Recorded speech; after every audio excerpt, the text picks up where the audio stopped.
Hi guys, எல்லாரும் எப்படி இருக்கீங்க? நல்லா இருக்கீங்க நம்புறேன். இது உங்கள் MBCC vlogs. நம்ம இன்னைக்கு ஒருத்தர் இன்ட்ரோடியூஸ் பண்ணி வைக்க போறோம். அவரோட பேர் வந்து பாத்தீங்கன்னா அழகன். வாங்க அவரை காட்டுறேன். அழகா அழகா வாடா வாடா வாடா, ஓடியா ஓடியா ஓடியா. இவனை காது தூக்கி பார்த்துட்டு அப்படியே முயக்குட்டி மாதிரி இருக்கான். முயக்குட்டி பால இங்க பாருங்க.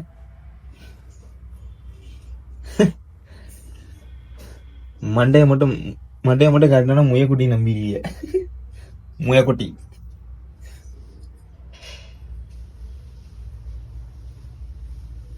அழகா. இப்ப உனக்கு வந்து சாப்பாடு வைக்கிற டைம். ஸோ அதான் இங்க வந்து இந்த வாலாட்டிக்கு நிக்கிறான் தலைமை. அழகா அழகா. டேய் டேய் டேய், என்ன அழகுன்னு சொல்லி காரியத்தை கரெக்ட் பண்ணிக்கலாம்னு பாக்குறியா? நான் அழகுன்னு உலகத்துக்கே தெரியுமே. காலையே முட்டு கொடுத்து முரட்டு செலவா தூங்க விடாதாங்கெல்லாம். சபா மல்லாக்கப்படுத்து விட்டத்தை பாக்குறது எவ்வளவு சுகம். அதுவும் காலை விரிச்சு தூங்குறது என்ன காத்தோட்டம்.